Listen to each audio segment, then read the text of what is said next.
प्रसंग चल रहा है। गरुड़ जी महाराज महामहिम श्री कागभूषुंड जी से कहते हैं, भगवान वैसे तो संशय नहीं रह गया, पर स्वामी मैं एक बात आपसे पूछता हूं कि आप इतने बड़े ज्ञानी हैं, इतने महाभागवत हैं कि जिनके दर्शन मात्र से मेरा भ्रम नष्ट हो गया। गरुड़ महाज्ञानी गुणराज, फिर आपने कौवे का शरीर कैसे प्राप्त किया? क्योंकि इतने बड़े ज्ञानी महात्मा, इतने बड़े महाभागवत, बार बार गरुड़ जी प्रणाम कर रहे हैं कागभूषुंड जी को, आपको कौवे का शरीर कैसे प्राप्त हुआ? आप काक रूप में क्यों हैं? और स्वामी, ये जो आपने भगवान का विशुद्ध महामहिम स्वरूप और चरित्र सुनाया, ये आपको कैसे ज्ञान प्राप्त हुआ? नाथ, मैंने भगवान शंकर से सुना है कि महाप्रलय में भी तुम्हारा नाश नहीं होता, सब नष्ट हो जाते, लेकिन आप यथावत बने रहते हैं। और भगवान शिव के वचन कभी मिथ्या नहीं हो सकते। इसलिए मेरे मन में प्रश्न आ रहा है कि काक शरीर और इतना ज्ञान, इतनी महिमा भगवान की आप जानते हैं, और आपका ये काक शरीर महाप्रलय में भी नष्ट नहीं होता, ये भगवान शिव ने स्वयं कहा, उसमें तो मुझे कोई संशय नहीं। तो नाथ, बात ये है कि अग जग जीव नाग नर देवा, नाथ सकल जगु काल कलेवा, अंड कटाह अमित लयकारी, काल सदा दुरति क्रम भारी, तुम्हि न व्यापत काल, अति कराल कारण कवन, मोहि सो कहूँ कृपाल, ज्ञान प्रभाव की जोग बल। हे काकभूषुंड जी, कोई भी नाग, मनुष्य, देवता, चर अचर जीव जब महाप्रलय होता है तो बचता नहीं, सब काल के गाल में चबाए जाते हैं, सब काल का कलेवा हो जाता है। असंख्य ब्रह्मांडों का नाश करने वाला बढ़ा हुआ काल किसी को नहीं बख्शता। पर महाराज भगवान शिव ने कहा कि आपके इस काक शरीर को वो नष्ट नहीं करता। तो ये प्रभाव आपके ज्ञान भक्ति का है या योग का है? ये क्या है कि आपके शरीर को भी काल छूता नहीं है? और प्रभु, एक और आश्चर्य हुआ कि आपके दर्शन के पहले ही आपके आश्रम में प्रवेश होती, जितने मेरे प्रश्न थे सबका समाधान हो गया। हृदय में अपार शीतलता हुई। ऐसा क्यों प्रभाव है आपके आश्रम का? प्रभु तो आश्रम आए, मोर मोह भ्रम भाग, कारण कवन सुनाथ सब, कहु सहित अनुराग। हे नाथ, इसका क्या कारण हो सकता है? गरुड़ जी की बात सुनकर श्री कागभूषुंड जी बोले, धन्य है, धन्य है, धन्य है, आप महाभागवत हो, इसीलिए ऐसा प्रश्न कर रहे हो। आपके प्रश्न को सुनकर मुझे बहुत जन्मों की याद आ गई है। मैं वो बात कहता हूं, आप आदर सहित सुनिए। देखो गरुड़ जी, इस मन और इंद्रियों को रोकना बहुत कठिन है।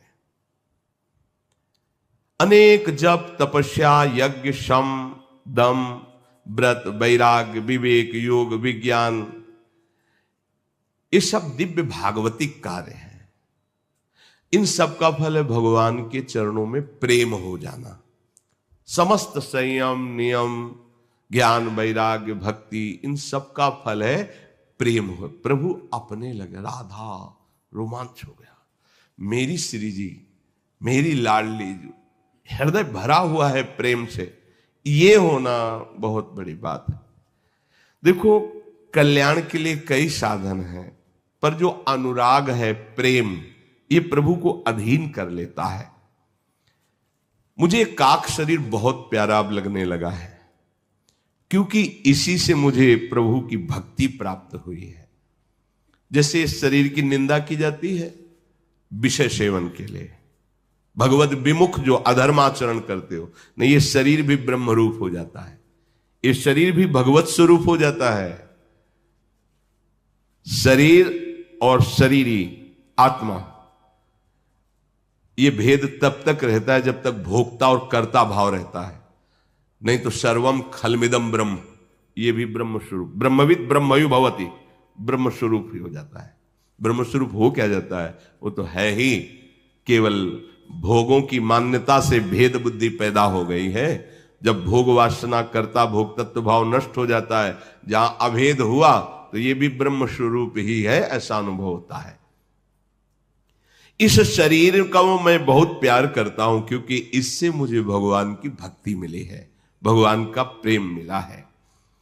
गरुड़ जी, वेदों में ऐसी नीति है कि सज्जन पुरुष कहते हैं कि यदि भगवान का प्रेम प्राप्त हो तो अत्यंत नीच भी, तो वो परम पूजनीय हो जाता है, परम वंदनीय हो जाता है, परम प्यारा हो जाता है।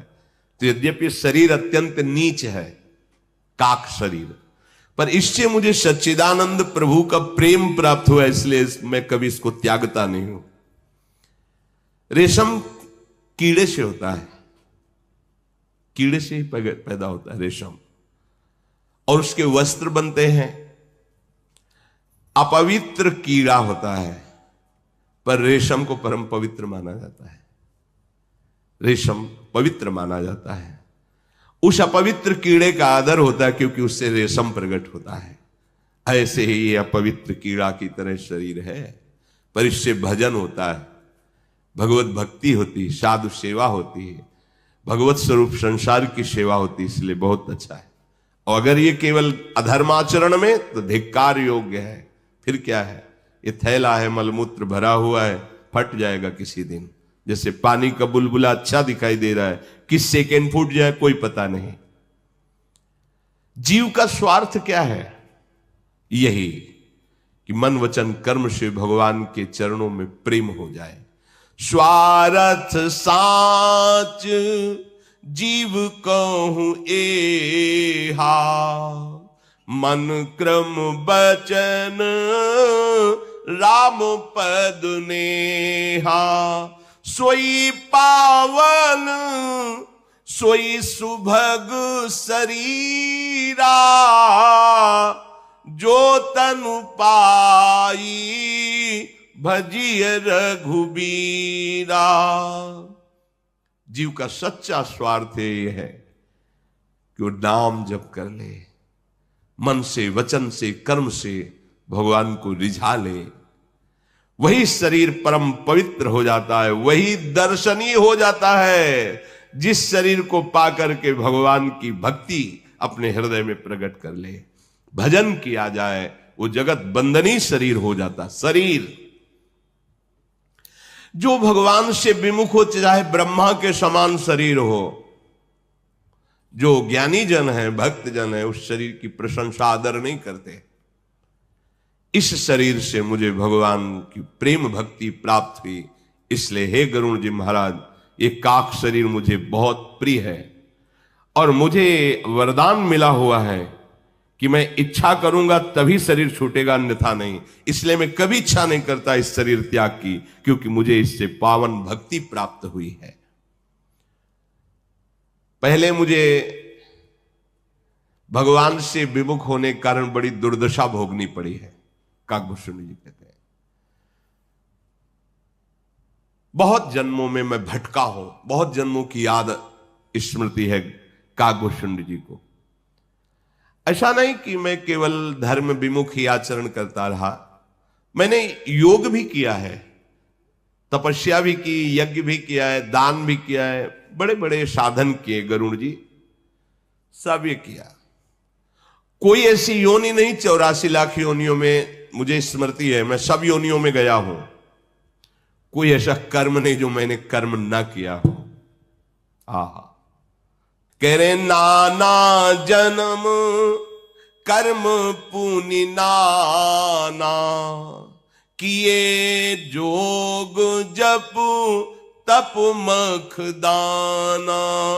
कवन जोनी जन्म्यूं जहां नाही, मैं खगेश भ्रमि भ्रमि जग माही, देखेऊं करी सब कर्म गुसाई, सुखी न भयऊं अबहि की नाई, सुधि मोहिनाथ जन्म बहु केरी, शिव प्रसाद मति मोह न घेरी।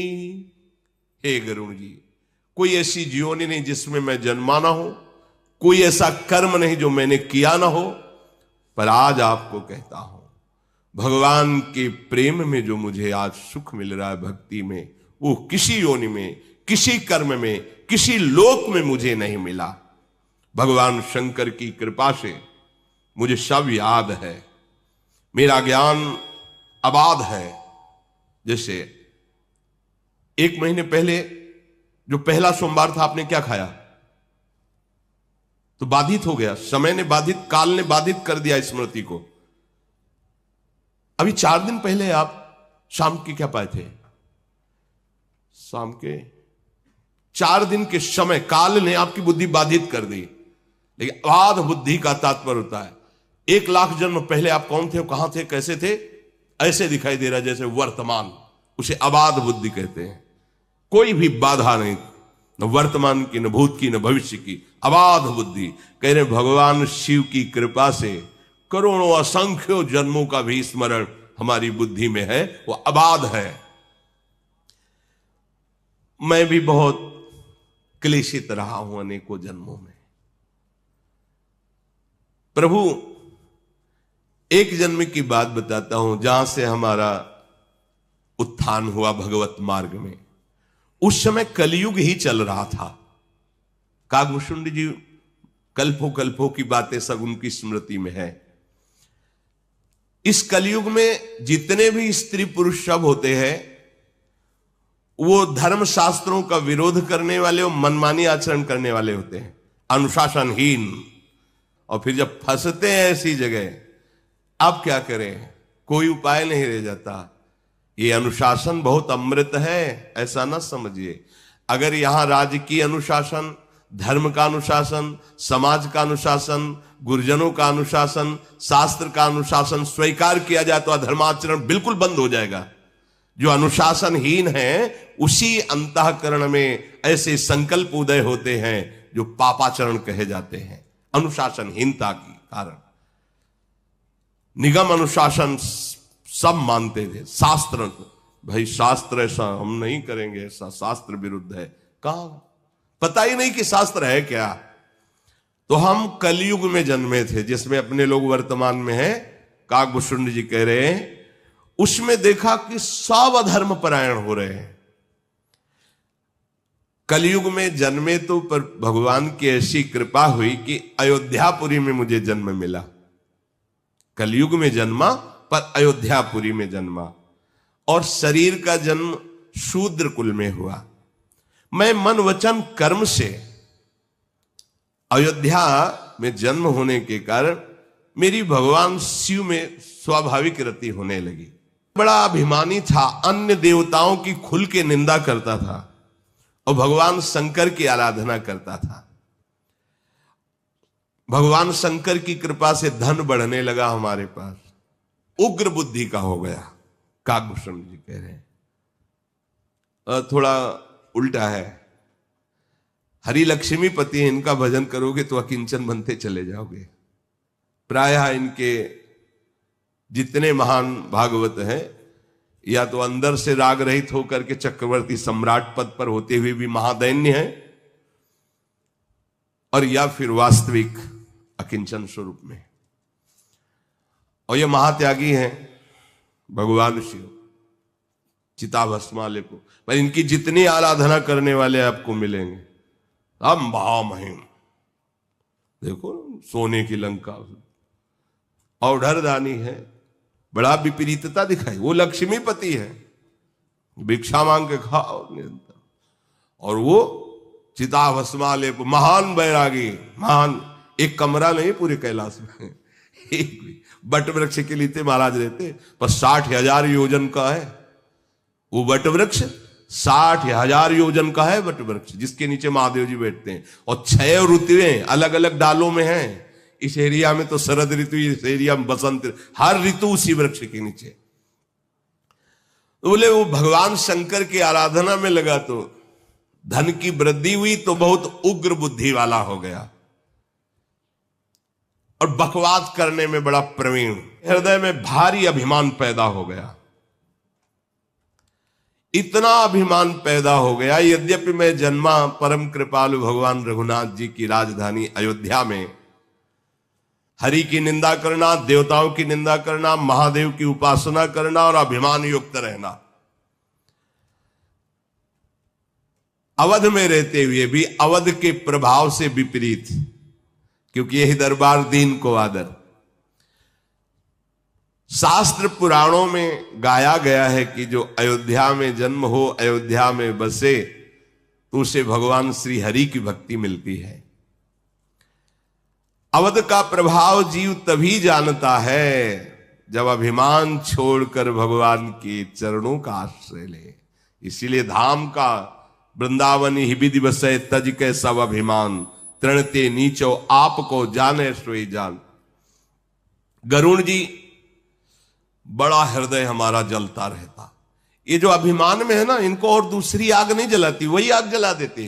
जैसे तुम्हें दिखाई देंगे फूले फाले ऐसे कुंभ, आपको रौब, अंदर उनके देखो, अगर अंदर कैमरा हो कोई ऐसा डाल के देखो, फिर पता चले कि कितना जल रहा है व्यक्ति, कितना भयभीत है अंदर से। बाहर से आपको दिखाई देगा निर्भय, और जो भगवान के दासत्व से महामंगल मोद को बाहर से दिखाई देंगे नहीं, सबके हाथ जोड़ते घूमता है, लेकिन वो निर्भय है, काल से भी नहीं डरता। जे काल बस ना परे, ये बहुत जल रहा। कागभूषण जी बता रहे, धन था, उग्र स्वभाव हो गया, हरि की भी निंदा, देवताओं की भी निंदा, मन माना उपासना थोड़ी कहीं फलीभूत होती है। अब हृदय हमारा बहुत जलता, और जिससे मिलता तो सब कलिकाल के जीव मिलते, मतलब गलत सलाह देने वाले। आप देखो ना, गलत सलाह देने वाले आपको बहुत मिल जाएंगे। कोई ऐसा कहना, धन्यवाद भाई, आप तिलक लगाते हो, कंठी बांधते हो, आप वृंदावन जाते हो, सत्संग सुनते हो, नाम जप करते हो, कोई नशा नहीं करते, भाई हमारा तो मन कहता है आपके पैर छू लें। ऐसा कौन मिलेगा? आपका अपमान करके आपको उत्साहहीन करने वाले लाखों मिल जाएंगे, लेकिन अध्यात्म में उत्साह बढ़ाने वाला कोई बिरला ही मिल सकता है। कलयुग का प्रभाव सबके हृदय को मलिन करके धर्म का ह्रास करा देता है। सदग्रंथ लुप्त हो जाते हैं, दंभियों और पाखंडियों का बोलबाला हो जाता है, कल्पनात्मक मार्ग निकल पड़ते हैं। कल्पनात्मक जो सिद्धांत नहीं शास्त्र का, उसके विपरीत, भाई हमारा तो धर्म यही है, हम तो ऐसे चलेंगे, हमारा मार्ग यही है। बड़े बड़े ऐसे पंथ प्रकट हो जाते हैं जिनका स्वरूप ही दंभ होता है। कलयुग का प्रभाव, सभी लोग मोह के वशीभूत होते हैं। शुभ कर्म तो पाखंड ने हरण कर लिए, दिखाया जा रहा है कि हम ये कर रहे हैं, नाम है शुभ कर्म का, और वो जो शुभ कर्म का नाम लिखा हो उसमें एक भी आचरण शास्त्र प्रमाणित नहीं है। वहां जो शुभ कर्म का अनुष्ठान, केवल कलयुग का जो प्रभाव बढ़ेगा तो ऐसा दंभ प्रकट होता है। कई बार सुनाया है, भगवान ब्रह्मा जी ने सतयुग, त्रेता, द्वापर, कलयुग चारों को बुलाया, कहा बेटा, उन्हीं के पुत्र हैं युग, कहा बेटा देखो हमारा नरक भी बनाया हुआ है बहुत बड़ा, तो देखना अपने विभाग में जहां कहीं ऐसा कोई, तो उसको नरक के। सतयुग ने कहा पिताजी हमारे राज्य में कोई नरक नहीं जाएगा, क्योंकि सब ध्यान परायण, सब हंस वृत्ति वाले, भूल चूक से कोई नहीं, तो हमारे राज्य में तो कोई जाएगा नहीं। त्रेता ने कहा हम बड़े भाई का अनुकरण करेंगे, वादा नहीं करते कि कोई नरक जाएगा। द्वापर ने कहा प्रभु आपकी आज्ञा का पालन करने की चेष्टा करेंगे भरपूर, आप चिंता ना करें। कलयुग से कहा तो बोले, जैसे बड़े भैया बोले कि हमारे राज्य में कोई नरक नहीं जाएगा, तो प्रभु भूल चूक से कोई स्वर्ग या परम पद प्राप्त कर ले, नहीं पूरा हाउसफुल रखेंगे पूरा। जैसे बड़े भैया बोले लो सतयुग जी कि हमारे राज्य में कोई नरक नहीं जाएगा, भूल चूक से कोई ऐसे ही भूल चूक से कोई निकल जाए परम पद या स्वर्ग तो बात अलग है, नहीं पूरा का पूरा हम बड़े भैया के विपरीत पहुंचाएंगे। और युग में चाहे ना हो, लेकिन नरक जो फुल होगा वो कलयुग कह रहा है हम कर देंगे। हाँ कर देंगे, है आचरण देख लो कैसे आचरण है। लोग धर्म क्षेत्रों में भी जाते हैं तो ऐसे ही जाते हैं जैसे पिकनिक मनाने जाते हो। भगवत धामों में आते हैं तो कैसे आते हैं, न दैन्यता है, न पवित्रता है, न भाव शुद्धता है। आप आकर के यहां एक दिन रुको, लेकिन धाम की पद्धति से रुको, 2 दिन 3 दिन रुको। हम कह रहे जीवन यापन करो मंगल में, इतना कमाओ यहां पुण्य, इतना कमाओ मंगल कि तुम्हारे दुखों का नाश हो जाए। ये दुखों का नाश करने की भूमि है। कलयुग में कोई वर्ण आश्रम धर्म का पालन नहीं करेगा जब बढ़ेगा। जो वर्ण है और जो आश्रम है, ब्रह्मचर्य, गृहस्थ, वानप्रस्थ, संन्यास जैसे आश्रम, ऐसे जो वर्ण है व्यवस्था है उसका पालन नहीं करेगा। सब पुरुष, सब स्त्री, बालक, बूढ़े, जवान शास्त्र विरुद्ध आचरण को ही सुखद मानेंगे। शास्त्र विरुद्ध आचरण, शास्त्र का स्पष्ट आदेश है, भगवत अनुशासन। सूर्य उदय के पहले उठ जाओ, और चाहे जिस कुल के जन्मे हो, चाहे जो हो, बच्चा बूढ़ा सब, भगवान त्रिभुवन को प्रकाशित करने वाले भास्कर पधार रहे, उनकी अगवानी करो। जैसे वेद मंत्रों के द्वारा उच्चारण करते, अर्घदान करना तो कुछ नहीं आता तो हाथ जोड़ के प्रणाम कर लो, कम से कम सैया से तो खड़े हो जाओ। नहीं वो हम 9 बजे के बाद मिले तो मिल सकते हैं, 9 बजे तक तुम केवल सोते हैं, 9 बजे तक। अब कोई तो हमें बताया कि 11 बजे तक दिन तक सोते हैं, तो बाल भोग कब होता होगा और राजभोग कब होता होगा इनका, और शयन भोग कब होता? बोले 12-1 रात के बीच में शयन भोग होता है। निशाचर, ये आहार निशाचरी आहार है, कोई भी करता हो। 11 और 3 के बीच में जो आहार है वो निशाचरी आहार है। तुम्हारी बुद्धि भ्रष्ट हो जाएगी, राक्षसी भाव प्रकट हो जाएगा। अब कौन मानेगा? भगवत भाव, भगवान के प्रियजन है, माता पिता साक्षात मेरे भगवान है, कहां भावना बनती। कई ऐसे बूढ़े माता पिताओं का जब दर्द सुनो तो लगता है कि आज का समाज कहां चला जा रहा है। आप माना बहुत धनी हो, अपने बूढ़े माता पिता को वृद्धाश्रम भेज दिया, अनाथालय में भेज दिया, शर्म नहीं लगती? तुम्हें पालन पोषण किया, तुमको कहां भेज रहे हो? अनाथालय। तुमको वृद्धाश्रम, भले वीआईपी व्यवस्था कर दिए, पैसा है, कैसे तुम? उनको इस व्यवस्था की जरूरत नहीं, तुम्हारे प्यार की जरूरत है। तुम उनके प्यारे पुत्र हो, वो तुम जब उनकी भले कम सेवा करो, लेकिन मुस्कुरा के 5 मिनट बैठोगे ना चरणों के पास, तो उनको इतने से कट जाएगा। और चाहे जितनी व्यवस्था कर दो दूर, तो उनका हृदय जलेगा, और वही व्यवस्था तुम्हारे लिए तैयार हो जाएगी। वही व्यवस्था तैयार होगी, ध्यान रखना, जो तुम अपने माता पिता के साथ करते हो। कलयुग में कोई शास्त्र आज्ञा को नहीं मानता। महाराज वर्णन है इसलिए कि प्रायः धर्म और वेदों को बेचा जाएगा कलयुग जब आगे बढ़ेगा। ऐसे राजा बैठेंगे जो प्रजा के कर पे कर लगा के नष्ट कर देंगे। सच्ची मानिए, किसानों के दर्द को जो खेती नहीं करते वो नहीं जान पाएंगे। जो किसान जन मेहनत, और पूरा भारत उसी का अन्न खाएगा। आपकी तो महीना की सैलरी है, मिल रही है, लेकिन उससे पूछो, वो कर्जा लेकर खेती में अनाज बोया, फसल तैयार हुई और इतनी वर्षा हो गई कि सब सड़ गई। अब वो कर्जा देने लायक नहीं रहा, बेटी ब्याह के लायक है, बच्चे पढ़ाने के लिए, इसके बाद सरकारी उसके ऊपर और भी कर आदि की व्यवस्था है, वो कोई सुनने वाला नहीं, नष्ट हो जाते हैं।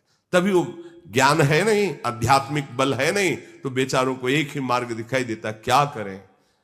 अपना शरीर नष्ट कर दें या अपने परिवार का नष्ट करें। एक गांव में रहने से पता चलता है। आप समझते हो गांव के लोग कैसे जीते हैं? हमने देखा है। ओढ़ने के लिए रजाई नहीं थी, सर्दी में ओढ़ने के लिए रजाई, भरपेट भोजन के लिए दिन भर बैल की तरह मेहनत करते हैं, वही अन्न जाकर के देश विदेश सब पोषण हो रहा है। ये हमारे आगे चलकर ऐसा शासन बढ़ेगा, बोले प्रजा भूखों मर जाएगी, इतना उसके ऊपर।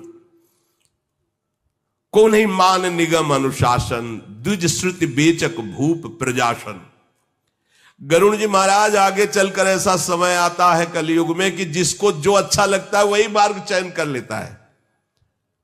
जैसे हमारे साधु वेश की एक मर्यादा है, गुरु परंपरा से वेश मिलता है, मनमानी नहीं है, गुरु परंपरागत है। आप गृहस्थ हो तो उसकी बात, वैरागी हो तो एक वेश है आजीवन के लिए जो गुरु से मिला हुआ है।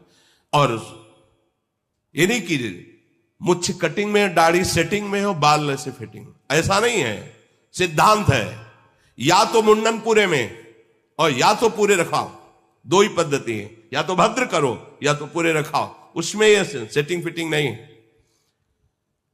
जिसको जो मनाया पहन रहा है, जैसे मनाया वैसे रह रहा है, जैसे मनाया वैसे रह रहा है। कोई किसी से पूछने वाला नहीं कि आपको गुरु प्रदत्त है ये वेश, नहीं।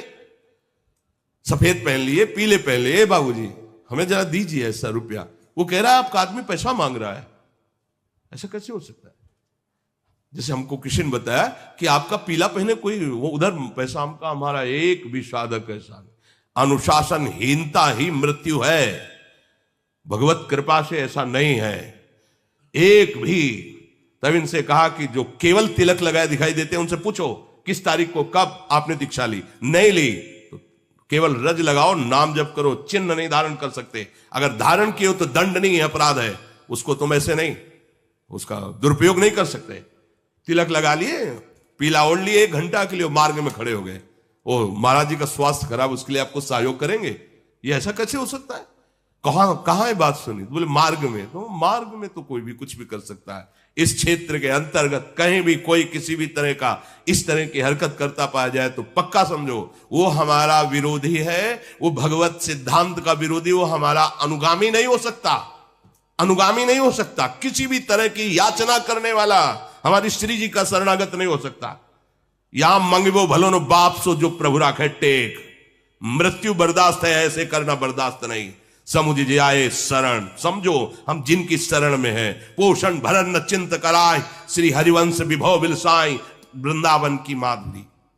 थोड़ा जल्दी, ये जो धर्म विरुद्ध वेश धारण कर लेना, धर्म विरुद्ध उद्देश्य बना लेना, ये कलयुग का प्रभाव है। श्री काकभूषण जी कहते हैं, गरुण जी महाराज, वेश रचना भी आचार्य परंपरा के अनुसार रखी गई। इसीलिए हमारे देखो ना, रामानुजाचार्य, पूज्य श्री रामानंदाचार्य, पूज्य श्री निम्बारकाचार्य, अलग अलग आचार्य महापुरुष, अगर संन्यास में आद्य गुरु भगवान शंकराचार्य, अलग अलग मार्ग में भगवान अवतरित हुए।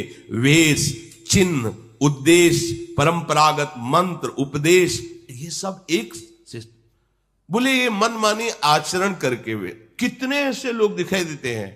हम लोगों में ये शिक्षा दी जाती थी कि बनारस में हो, अगर कोई संत मिला, पहले वहां था बड़े बड़े संतों में कोतवाल रहते थे, तो जैसे आप संत संगोष्ठी, तो गेट में बैठे, कुर्सी डाले, दो संत ही खड़े, आपका प्रेम पट क्या है? अब वो सिद्धांत में नहीं जुड़ा हुआ है, परंपरा से नहीं, प्रेम पट। आपका योग पट क्या है? तुरंत कपड़े उतारो, उसको सादे कपड़े दो, दोबारा हमें काशी में कपड़े पहने ना दिखाई देना। उससे क्या होता था, ये जो कहते हैं ना कि साधु ऐसे कहे, ऐसे नहीं। अब कोई किससे बोले, कोई कुछ भी पहन ले, कोई कुछ भी बोल ले, हम आपको ये प्रार्थना करते हैं, कहीं कोई विशेष कष्ट में है, आप देख लीजिए, उसकी सेवा कर दीजिए।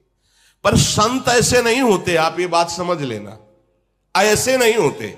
ये हम तुम्हें घोषणा करके कहते हैं, ऐसे नहीं होते संत। संत ऐसे होते हैं, भरण पोषण तुम्हारे द्वारा जिनका भाव होता है, वो विश्वंभर भगवान के दास नहीं होते, वो जगत के भोगों के दास होते हैं। विश्वंभर भगवान के दास ऐसे नहीं कर सकते। एकादशी फलाहार करा दो, वो एकादशी किस काम की? जिसके फलाहार के लिए हमें भीख मांगनी पड़े। वो यज्ञ किस काम की? जिसके लिए हमें भीख मांगनी पड़े। वो भंडारा किस काम का जिसके लिए हमें भीख मांगनी पड़े? हमारा निरंतर अंदर भंडारा चल रहा है, यज्ञ हो रही, हम प्रति श्वास को भगवान के चरणों में अर्पित करें, इससे बड़ी कोई यज्ञ नहीं। हम प्रतिपल इंद्रियों को भगवान नाम से तृप्त कर रहे हैं, इससे बड़ा कोई भंडारा नहीं। हमारे रोम रोम भगवान की दासत्व से युक्त हो जाए, इससे बड़ा जगत मंगल नहीं। वायु छू के स्पर्श करके पापों का नाश करेगी, समझना है। कागभूषुंडी जी, जो जितना दंभ पाखंड कर पाएगा उसे उतना ही बड़ा कहा जाएगा। जो दूसरे का धन हरण कर ले वही बुद्धिमान कहा जाएगा। जो जितना नीच आचरण कर ले उसी का सम्मान होगा। जो जितना झूठ बोल ले, दिल्लगी कर ले, जितना बेईमानी कर ले, उतने गुणवान कहा जाएगा। जो आचारहीन है, वेद शास्त्र का अपमान करने वाला है, कलयुग में उसी का सम्मान कहा जाएगा। अशुभेश भूषण धरे भक्षा भक्ष जे खाहि, ते जोगी ते सिद्ध नर पूजते कलयुग माहि। जो अमंगल वेश, अमंगल भूषण, अमंगल खान पान, वही कहे जाएंगे। बड़ा कलयुग का विचित्र तांडव होता है गरुड़ जी। जो अपने आचरण सदैव दूसरों को दुख देने वाले करते हैं, जे अपकारी चार तिनकर गौरव मान्यते, उन्हीं का बड़ा गौरव, उन्हीं का बड़ा सम्मान होता है। मन वच कर्म लबार तेई बक्ता कलिकालम। कागभूषुंडी जी कह रहे हैं गरुड़ जी से कि मन और वचन और कर्म से विषयों में प्रीत रखने वाला और झूठ का बल रखने वाला जितना वाणी में प्रवीण कहा जाएगा वही वक्ता माना जाएगा। वक्ता का तात्पर्य है शास्त्र की बनाई हुई मार्ग से कभी इधर बिलग न जाए। या तो अपनी अनुभूति, जो तस्मा शास्त्रम प्रमाणम, यह शास्त्र वचन, बस उतना ही। हमें यह नहीं कि हमें सब कुछ आता है, शास्त्र नहीं है हमें से, वो कभी अनुभूति वाली बात नहीं। भले बात पूरी तुम्हें कंठस्थ है, लेकिन शास्त्र सामने रखना हो अनिवार्य है। ये हम गुरुजनों की बात करें कि जैसे चतुराशी जी का गायन कर रहे हैं और हाथ में चतुराशी जी नहीं लिए बैठे हुए हैं, क्यों? चतुराशी जी सामने क्यों जी कंठस्थ है, तो क्या हुआ? सामने उसको रखो, दर्शन करते हुए जो पद है उसको, भले कंठस्थ है पर आप सामने रखिए। गुरुजनों की वाणी में क्यों में नहीं कहा जाता। ऐसे ही भागवत सामने, वेद जो भी हम ग्रंथ का गायन कर रहे हैं, यश गान, वो सामने रखा है। जो भी बोलो उसी के अंतर्गत बोलो। जिस विषय को लिया है, ये नहीं उत्तर दक्षिण कहां भाग रहे हो कुछ पता नहीं चल रहा है। जो विषय लिया है उसी विषय में ही, उसी विषय को पुष्ट करने के लिए, और शास्त्र सम्मत, साधु सम्मत और हृदय सम्मत तीनों मिलने चाहिए। शास्त्र, साधु और हृदय, तब वो बात परिपक्व मानी जाती है। जो शास्त्र में लिखा है, जो संतों ने अनुभव किया है, वही हृदय में है, वो वाणी अंदर से प्रकट हो रही है। जो मन वचन कर्म से भोगों की चाह रखकर और झूठ पर झूठ, क्या होता है कि सामने वाले को तो पता है नहीं इसका अर्थ क्या है, सामने वाले को पता नहीं। अब वो अर्थ हम अपने मन के अनुकूल कर रहे हैं। शास्त्र का अर्थ मन के अनुकूल नहीं होता। हम वो बात घुमा के ऐसे ला रहे हैं जिससे वासनाओं की पूर्ति हो, ऐसा नहीं। ये कपट है और ये कपट तुम्हारा पतन कर देगा। चौथी भगत मम गुणगन करे कपट तजिगान, भगवान के ये कपट है। सीधा और उसका भाव बोलिए, जो शब्द लिखा है उसको घुमा के और अपनी वासना परक उसका अर्थ नहीं करना चाहिए। सीधे बोलिए शास्त्र क्या बोल रहा है। थोड़ा चोट लगेगी, अगर इसमें लिखा है तो हमारे भी हृदय में चोट लगेगी, गलत है। आपके हृदय में चोट लगेगी तो हमें सुधरना होगा ना। तो सुधरने के लिए तो सत्संग हो रहा है, हम भी सुधरे, आप भी सुधरो। तस्मात् शास्त्रम प्रमाणम ते, जहां हमें कमी लग रही वहां हम सुधार करें। जो आप सुन रहे हो आपको कमी लग रही, नहीं ये बोलेंगे तो लोग नाराज हो जाएंगे, फिर बात नहीं बनेगी। तो शास्त्र किस बात का, फिर तो मनोरंजन हो रहा है। शास्त्र मनोभंजन करता है, तुम्हारे मन की अशुभ वृत्तियों का नाश करके भगवदाकार वृत्ति प्रदान करता है। तो गरुड़ जी महाराज को कागभूषुंडी जी उस कलयुग के समय की बात बता रहे जिस समय जन्मे हुए थे। हाँ, तो ये प्रार्थना कर रहे हैं कि जैसे शनिवार रविवार को बहुत भीड़ होती है, ये दर्शन देने वालों लोगों की, वहां से लेकर यहाँ तक। तो बीच में जो नित्य छोटे छोटे बच्चों को लेकर परिवार के जन खड़े होते हैं, उनसे प्रार्थना है कि वो शनिवार रविवार को बिल्कुल ना खड़े हों। आज मुझे भी बहुत ऐसा लगा कि छोटे छोटे बच्चे जिनसे हम राधे राधे करते हैं रास्ते में, वो इतनी भीड़ थी कि हम बार बार लौट के देख रहे थे कि वो सुरक्षित अपने माता पिता के हाथ में है कि नहीं। नहीं तो भीड़, नौजवान लोग बाहर से आते हैं, राधे राधे ही सही, पर ऐसा जोशीला स्वरूप प्रकट करते हैं कि कहीं वो बच्चा गिर गया और तो फिर बड़ा असहनीय हो जाएगा। इसलिए हम अपने जनों से प्रार्थना करते हैं कि शनिवार रविवार को प्रायः लगभग ऐसी भीड़ दिखाई देती है, तो जहां वहां ना खड़े हों, अन्य दिनों में दर्शन। क्योंकि छोटे बच्चे हैं, आप अपने शरीर को संभालेंगे कि उस बच्चे को संभाल। अब छोटा बच्चा गोद में ले, किसी का धक्का लगा, सामने गिरा, वो अहित हो जाएगा। इसलिए जो शरीर के वयोवृद्ध जन हैं और जो बच्चे हैं वो ना जाएं भीड़ में, अपने घर के हैं कभी भी दर्शन कर लिए आपस में, और नहीं तो यंत्र है उससे दर्शन कर लिए। कोई अमंगल हो जाए, वैसे महारानी जो सर्वसमर्थ हैं, पर अपने लोग काहे को छोटी सी बात के लिए महारानी जी को अर्जी लगावे कि आप अपना वहां सामर्थ्य दिखाइए, किसी को अहित ना हो। अब हमारे ही चित्त में छो हो रहा था, वो बच्चा जैसे दंडवत, ऐसे 50 लोग दौड़ रहे हैं। अब नौजवान है, वो तो रात भर चल के आए, तो उनको लगता है जय बार दर्शन कर लें, एक बार दो बार तीन, तो धक्का वो अच्छा नहीं, पर नहीं मानेंगे, वो नहीं मानेंगे। अपने लोग सत्संगी हैं, वयोवृद्ध शरीर और छोटे बच्चे, ये प्रायः भीड़ में ना खड़े हो। जिन दिन ज्यादा भीड़ है, कोई उत्सव है, वहां मत खड़े होइएगा, क्योंकि ये शरीर भगवत प्राप्ति के लिए है। कोई अंग भंग हो जाए, कोई हानि हो जाए, फिर हमें अच्छा नहीं लगेगा, फिर आना जाना हमारा मतलब बाधित हो जाएगा। किसी को कष्ट हो, हम ऐसी जगह क्यों जाएंगे? इसलिए आप सावधान। और ये प्रार्थना करें कि हम लोग जितने सेवादार हैं सब आपके ही दास हैं, आपकी सेवा के लिए हैं। अगर आप हमारी बातें नहीं मानोगे, वहां जैसे रोक रहे हैं, जबरदस्ती करोगे, तो हम आपको कैसे फिर सुविधा दे पाएंगे? अब जान रहे आप कितनी छोटी जगह है। अच्छा, यहां किसी से कुछ मांगने जांचने वाला विषय है नहीं, हमारी श्री जी के द्वारा। अब हमसे ये कहो कि व्यवस्था करो, देखो भाई, हम ये प्रपंच हमसे नहीं होने वाला। श्री जी ने कर दिया, जितनी व्यवस्था है उतनी में बैठ लो। अब इतने में कितने लोग, 4-5 हजार लोग आते हैं, 4-5 हजार में 50 लोग अंदर किए गए, तो जो बाहरी बचे वो तो गाली ही देंगे ना, मन में सोचेंगे कि बाबा जी इनको क्यों बैठा लिया, हमें क्यों, हमारे पास जगह नहीं है। आप खुद देख लो, व्यवस्था नहीं है। एकांतिक जहां केवल 15 आदमी बैठ सकते हैं, वो भी जबरदस्ती। कितने बैच आप एकांतिक में रखोगे? अब किडनी पेशेंट ये शरीर है, इसको हम ज्यादा देर ऐसे बैठा ले रहते हैं, पूरे दिन भर पड़े रहते हैं, बुखार आता है, क्योंकि उस पर वजन पड़ेगा ना ज्यादा। पर हमें लगता है जितना सुख मिल जाए, जय दिन शरीर चल रहा है, सबका मंगल हो जाए। तो ये कोई ना समझे कि किसी को बड़ा समझ करके एकांतिक में बैठाला जा रहा है। जगह नहीं है, बहुत कम जगह है। अगर हम ऐसे इतनी जगह में एकांतिक करें तो हमारी श्री जी की सेवा और पाठ रुक जाएगा।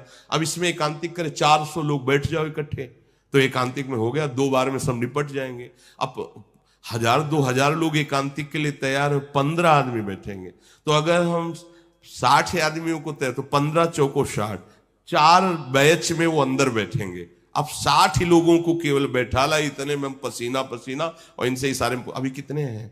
बोले अभी 250 लोग दर्शन के लिए। उनसे प्रार्थना कर दो कि प्रणाम न करें, केवल हाथ जोड़ करके निकल जाए, क्योंकि शरीर में दर्द हो रहा है। ए भाई प्रणाम, अरे हमें प्रणाम भी नहीं कर। अच्छा, वो उनका भी कहना ठीक है कि 1 घंटे से हम लाइन में खड़े हो, तुम सामने आके केवल झुकने भी नहीं दे रहे हो और कह रहे हो निकल जाओ। तो इस शरीर की अव्यवस्था है, और इस सुविधा हमारे पास ऐसी नहीं है कि हम सबको इकट्ठे बैठाल के प्यार दे सके, सबसे एकांतिक वार्ता कर सके। तो आप हमारा सहयोग कीजिए।